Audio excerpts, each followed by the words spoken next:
Yo halo semua, balik lagi dan gua di channel Inficreate Project.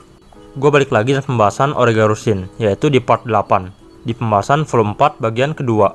Dimana, di bagian kedua ini, gua akan ngebahas sisa cerita dari volume 4, yaitu chapter 8 dan chapter 9. Buat kalian yang belum nonton part sebelumnya, silahkan ditonton terlebih dahulu, dan setelah itu baru balik lagi ke video ini. Untuk itu, kalian bisa cek di playlist Oregarusin. Seperti biasa, di video pembahasan Oregarusin ini, gue akan ngebahas ringkasan atau poin-poin penting dari volume ini. Jadi jangan heran kalau ada beberapa hal yang terlewatkan di bahasan ini, karena ini merupakan rangkuman cerita. Lalu, sebelum mulai bahasannya, gue juga mau kasih tahu dulu, bahasan ini bisa saja memiliki beberapa kekeliruan. Karena di sini, gue tidak memakai sumber terjemahan Indonesia ataupun Inggris, melainkan menggunakan terjemahan Cina. Jadi pastinya, perlu banyak sekali penyuntingan hingga terciptanya bahasan ini. Jadi, tolong maklumin kalau misalnya ada beberapa hal yang keliru di sini. Walau begitu, gue udah berusaha agar semua poin-poin yang gue bahas di sini bisa dipahami dengan baik dan jelas. Oh iya, kalian juga bisa support gue dengan donasi melalui link traktir berikut, atau bisa juga cek link yang ada di deskripsi. Karena support dari kalian sangatlah berharga buat motivasi gue untuk membuat video-video selanjutnya. Dan oke lah, nggak perlu basa-basi lagi. Yuk kita langsung masuk aja ke bahasan ceritanya. Chapter 8. Setelah meninggalkan sekolah, Hachiman dan Yui menyusuri jalan di senja hari. Saat itu, suasana pepohonan di sekitar jalan mulai berubah dan mulai menumbuhkan daun, karena musim dingin perlahan mulai berakhir. Lalu, setelah beberapa saat mereka berdua berjalan meninggalkan sekolah, mereka sampai di perempatan, di mana terdapat belokan yang mengarah pada rumah Yui. Namun, Yui tidak berbelok dan terus berjalan lurus. Hachiman berhenti, dan ia bertanya, bukankah Yui salah jalan? Yui juga berhenti, dan ia menjawab kalau ia ingin mengambil jalan memutar. Yui berkata, selama tujuan akhirnya adalah rumah, maka lewat jalan apapun tetaplah merupakan jalan pulang. Kemudian, mereka melanjutkan langkah kakinya, dan aroma laut mulai tercium. Mereka berjalan ke arah pantai yang lokasinya dekat dengan SMA Sobu, yaitu Pantai Inage. Mereka mengobrol tentang suasana matahari terbenam yang sangat indah di tempat itu. Yui berkata, kalau belakangan ini, pemandangan sunset di sini sangat terkenal. Hachiman sendiri juga berpikir kalau pemandangan sunset di sini memanglah indah. Ia pun teringat saat dia mengambil gambar untuk pesta prom yang dia ajukan sebelumnya. Kemudian, Yui menunjukkan sebuah foto kepada Hachiman dari HP-nya. Hachiman melihat ada foto ibunya Yui dan Sable. Hachiman berpikir kalau foto itu terlihat seperti lukisan pemandangan karena saking bagusnya. Hachiman pun berkata kalau itu adalah foto yang sangat bagus. Yui tersenyum penuh kemenangan setelah mendengar pujian dari Hachiman. Lalu, mereka berjalan lagi, dan sepertinya mereka telah sampai di daerah berpasir di pantai itu. Mereka pun melihat pemandangan sunset di laut yang ada di sana. Pemandangan itu sangatlah indah, dan membuat mereka berdua memuji keindahan tersebut. Di sana, situasi cukup sepi, walaupun ada sedikit beberapa orang yang terlihat dari kejauhan. Namun situasi sepi itu terkesan seperti mereka sedang memonopoli pemandangan indah itu hanya untuk mereka sendiri. Mereka berdua juga mengambil foto pemandangan sunset itu. Mereka cukup banyak mengobrol tentang pemandangan sunset. Setelah itu, Yui bertanya, apakah Hachiman pergi berkencan dengan Yukino? Hachiman bereaksi sedikit terkejut, dan berkata kalau Yui tahu rupanya.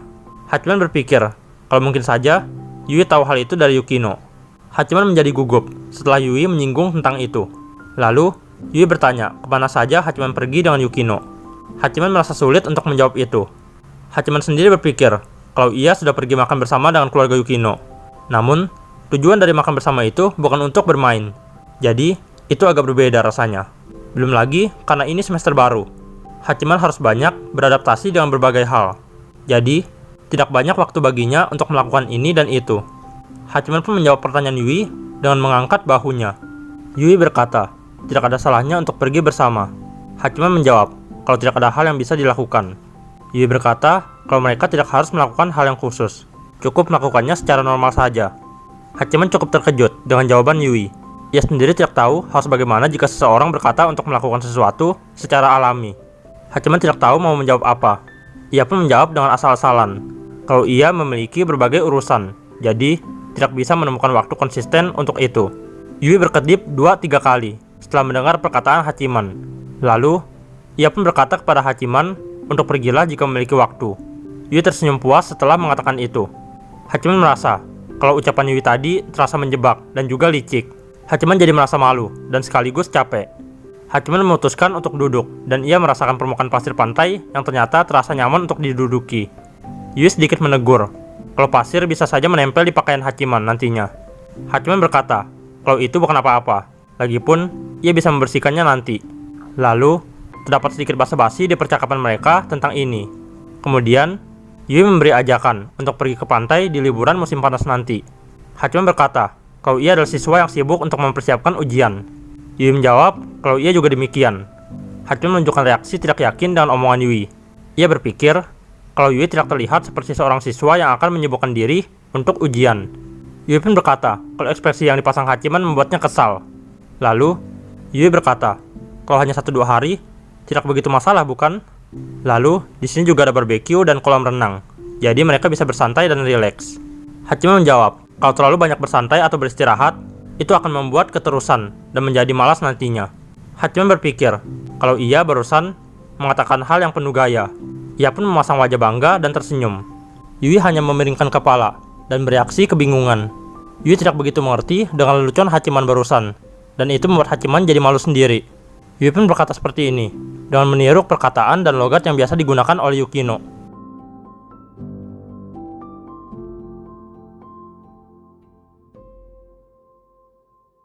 Hachiman berpikir kalau cara Yui menirukan itu sangat hebat dan juga mengerikan. Setelah itu, mereka menikmati pemandangan sunset itu, dan perlahan sunset mulai memudar dan hari mulai menggelap. Cahaya sunset mulai digantikan dengan cahaya dari lampu jalan yang ada di sekitar. Yui bertanya apa yang akan Hachiman lakukan selanjutnya. Lalu Yui berdiri dari duduknya. Hachiman menjawab tentu saja dia akan pulang. Hachiman menjawab dengan nada yang sedikit bercanda, sambil bangun juga dari posisi duduknya.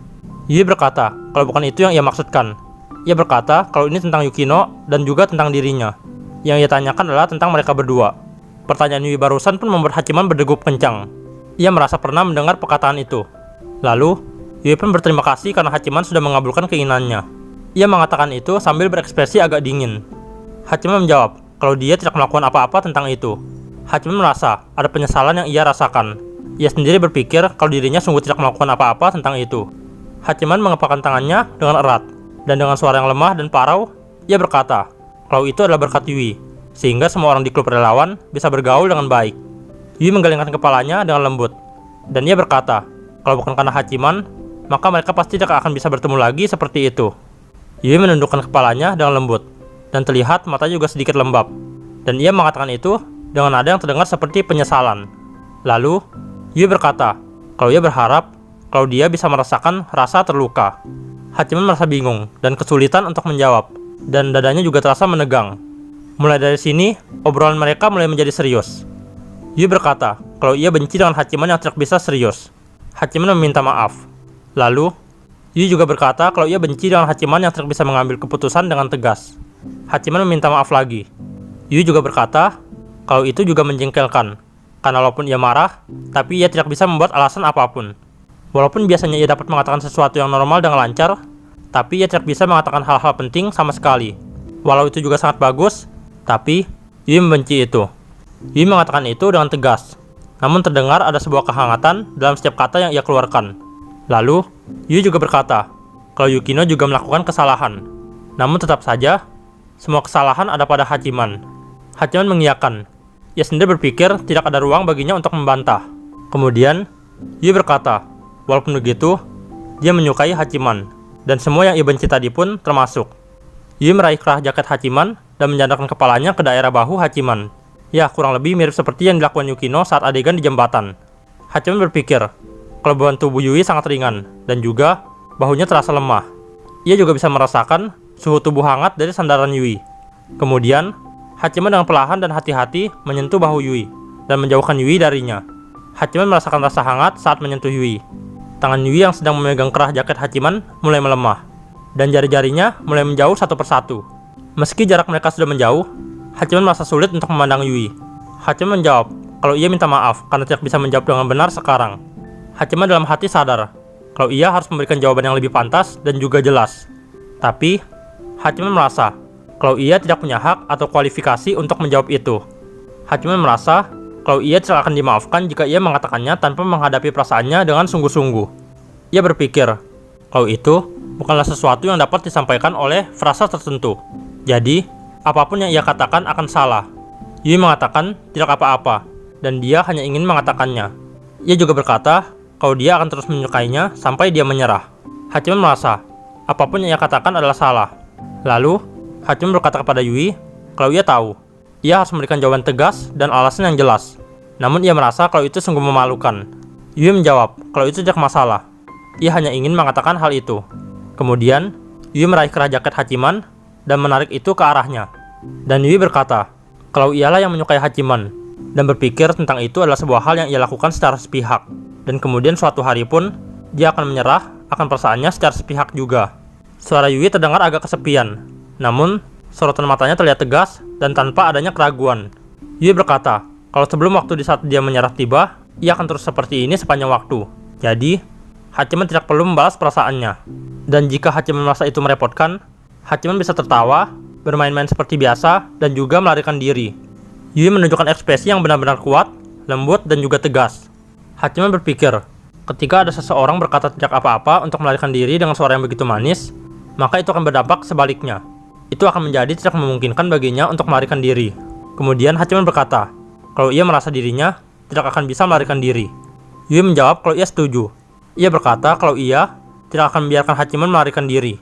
Hachiman hanya tersenyum malu, dan Yui juga tersenyum. Hachiman berpikir kalau hubungan baru pun telah terbentuk di antara mereka. Chapter 8 selesai. Chapter 9. Hari mulai berganti. Hachiman berpikir tentang hubungan barunya dengan Yui. Ia berpikir tidak mungkin untuk secara tiba-tiba mengubah hubungan mereka hanya dalam waktu 1 hari, dari kemarin menjadi hari ini. Karena ia berpikir untuk memperbarui sebuah hubungan adalah hal yang merepotkan. Situasi di ruang klub tidak banyak berubah dari yang kemarin. Terlihat, Yui dan Iroha sedang asik mengobrol. Yukino sedang membaca buku setelah ia menyeduh teh hitam. Yukino terlihat menghela nafas dari waktu ke waktu. Di sini, hanya satu orang yang tingkah lakunya berubah, yaitu Komachi. Hachiman berdehem, dan setelah itu, Komachi menghampiri Hachiman dengan kantong kertas di tangannya. Hachiman mengerti dengan maksud Komachi, dan ia memberikan sebuah anggukan. Kantong kertas itu adalah sebuah cemilan yang dibeli Komachi untuk permohonan maaf kepada Yukino. Cemilan itu bermerek terkenal di Chiba. Apa yang mereka beli adalah sebuah dimsum yang bermerek Holland House. Kemudian, Hachiman dan Komachi pun menghampiri Yukino dengan membawa kantong kertas itu. Ia melihat mereka yang sedang menghampiri Yukino. Lalu, Yukino yang dihampiri oleh mereka merasa kebingungan. Ia pun bertanya, ada apa dengan bingung? Komachi dengan senyum cerah menyerahkan kantong kertas yang berisi cemilan itu kepada Yukino. Komachi memberikannya dengan penuh rasa hormat. Hachiman sedikit menggerutukan hal yang tidak penting, dan Komachi menegur Hachiman untuk diam. Komachi berkata kepada Yukino untuk menerima kantong kertas tersebut. Yukino berterima kasih, namun ia bertanya untuk apa mereka memberikan itu. Komachi berkata kalau itu adalah sebuah permintaan maaf. Jadi, Hachiman dan Komachi memilihkan itu untuk diberikan kepada Yukino dan keluarganya. Yukino pun terkejut kalau Hachiman juga ikut memilihkan itu. Sebenarnya, Komachi lah yang memilihkan cemilan itu untuk Hachiman. Namun untuk mereknya sendiri, Hachiman lah yang memilih. Dan Komachi sendiri tahu dengan baik selera Hachiman. Hachiman berkata untuk memakan itu bersama keluarganya. Yukino menjawab dengan canggung sambil melihat ke arah bingkisan itu. Ekspresi Yukino masih terlihat cemberut, dan itu membuat Hachiman tidak tahu harus bagaimana menanggapinya. Di sisi lain, Iroha dan Yui juga sedang memperhatikan mereka. Lalu, Komachi berjalan mendekati Hachiman dengan perlahan, dan terlihat memberikan Hachiman sebuah instruksi. Setelah itu, Hachiman pun maju selangkah ke depan, menundukkan kepalanya, dan meminta maaf. Hachiman sendiri merasa, kalau hanya menggunakan kata-kata saja, masih terasa tidak tulus. Itu sebabnya, setidaknya, ia harus membawa sebuah cemilan sebagai tambahan. Lalu, Hachiman mengatakan, itu saja. Yukino yang sedang bergumam, mulai menunjukkan senyuman.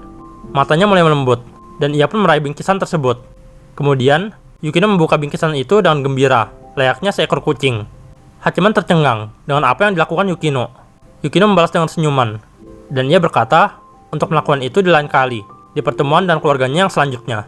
Hachiman bertanya, apakah ada pertemuan yang selanjutnya? Yukino mengatakan tentu saja. Yukino pun menyuguhkan cemilan dari bingkisan tersebut untuk dimakan bersama dengan para anggota klub yang lain. Dan di sini, Yukino mulai bercanda dan mempermainkan Hachiman. Di mana, saat Hachiman ingin mengambil sebuah cemilan yang disukai di sebuah piring, Yukino menarik piring itu dan menahannya. Yukino mulai memperlakukan Hachiman seperti hewan peliharaan. Dan saat mereka sedang bercanda, Yukino tiba-tiba berkata kepada Hachiman untuk pergi berkencan di akhir pekan. Setelah mengatakan itu, Yukino terlihat berekspresi tersipu malu. jawaban penolakan langsung dilontarkan oleh Hachiman. Hachiman berkata kalau ia ada urusan, jadi itu tidak bisa. Karena Yukino sedang main-main dengannya, Hachiman berpikir kalau ajakan tersebut hanyalah candaan. Lalu, Yukino menunjukkan ekspresi yang berkaca-kaca. Selain itu, Yukino masih dengan keras kepala mempermainkan Hachiman dengan piring cemilan yang ia pegang. Yukino kembali bertanya bagaimana jika mereka pergi berkencan hari ini. Hachiman menjawab kalau itu sangatlah mendadak. Kemudian, di sela-sela pembicaraan mereka, ada seseorang datang dari belakang Yukino.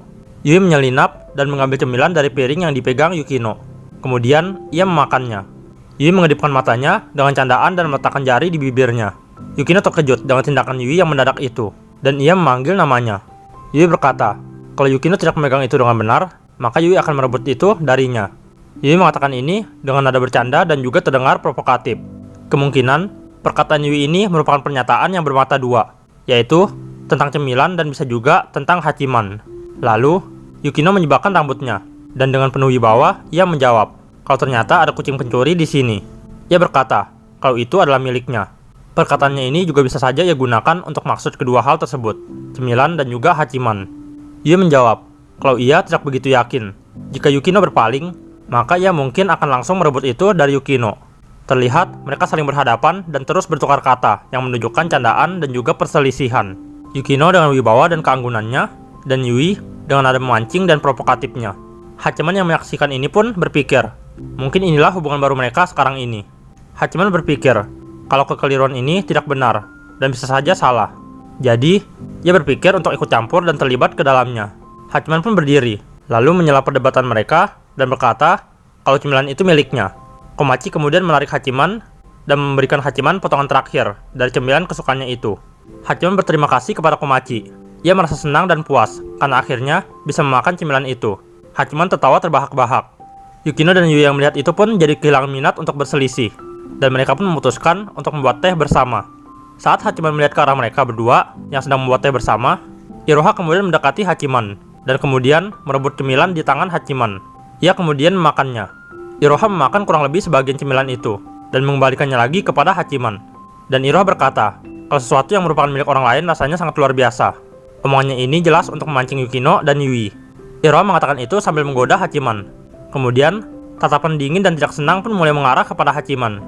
Tatapan itu datang dari Yukino dan Yui. Lalu, Hachiman membatukkan dirinya 2 kali, dan kemudian memanggil Komachi. Ia pun membagi cemilan itu menjadi 2 bagian, dan memberikan bagian yang terdapat bekas gigitan Iroha kepada Komachi. Komachi menggerutu tentang itu. Ia juga berkata kalau ia tidak mau memakannya lagi, apalagi kalau sudah ada bekas tangannya Hachiman. Suasana klub pun menjadi ribut. Lalu, di samping suara ribut di ruang klub, terdengar suara langkah kaki yang mendekati ruang klub. Lalu, suara ketukan muncul dari pintu. Suara itu membuat mereka saling memandangkan mata. Sosok samar mulai terlihat dari balik kaca yang ada di pintu ruang klub. Yukino hendak menjawab ketukan itu. Namun, ia mengurungkan niatnya dan menyerahkan tugas itu kepada Komachi. Tentunya karena Komachi adalah ketua klub sekarang. Komachi pun menghela nafas dan bersuara dengan semangat dan lantang. Ia berkata silakan masuk dan selamat datang di klub relawan. Kemudian, chapter 9 pun berakhir. Dan dengan ini, volume 4 pun selesai. Untuk lanjutannya akan berlanjut di volume selanjutnya, yaitu volume 5. Selanjutnya, gue akan mengulas sedikit apa-apa saja yang terjadi di volume ini. Pertama, Iroha yang kesal karena 2 rekan OSISnya yang asik bermesraan di saat mereka sedang mengerjakan pekerjaan OSIS. Namun, Iroha juga membantu mereka dengan menyusun sebuah rencana kencan untuk mereka. Kedua, ajakan kencan Yui yang ditolak. Kemudian, Yui mengubah ajakan kencan itu menjadi ajakan pulang bersama. Dan Hachiman pun ingin memberitahu Yukino tentang itu melalui pesan. Namun, ia membutuhkan waktu yang lama hanya untuk mengirim pesan 1 kalimat. Ketiga, Yukino yang sedang dalam perjalanan pulang dari sekolah. Ia menerima pesan dari Hachiman. Sama seperti Hachiman, ia juga kesulitan dalam membuat pesan, dan alhasil, ia hanya mengirim pesan pendek yang berisi 2 kata. Keempat, yaitu Hachiman dan Yui yang pulang bersama. Di sini, Yui menyatakan perasaannya kepada Hachiman, dan ia berkata kalau ia akan terus menyukai Hachiman sampai ia menyerah dengan sendirinya. Lagi dan lagi, Hachiman belum bisa memberi jawaban yang tegas, karena ia merasa tidak berhak untuk memberikan jawaban atas perasaan Yui. Lalu yang kelima, dan sekaligus yang terakhir, yaitu keesokan harinya di ruang klub, Hachiman dan Komachi memberikan cemilan kepada Yukino sebagai permintaan maaf. Yukino pun menyuguhkan cemilan itu untuk dimakan bersama, dan di sini terdapat perselisihan dari Yukino dan Yui tentang cemilan, yang juga memiliki arti tersembunyi yang berkaitan dengan Hachiman. dan Hachiman berpikir kalau inilah hubungan baru dari mereka. Situasi mulai ribut di sana, dan kemudian cerita diakhiri dengan sebuah ketukan pintu dari seseorang yang sepertinya akan menjadi klien pertama dari klub relawan di semester baru. Mungkin banyak yang kurang puas dengan alur cerita di beberapa volume terakhir, karena adegan manis Hachiman dan Yukino yang jarang terlihat. Tapi jangan khawatir, nanti di volume 5, adegan manis mereka akan muncul kembali.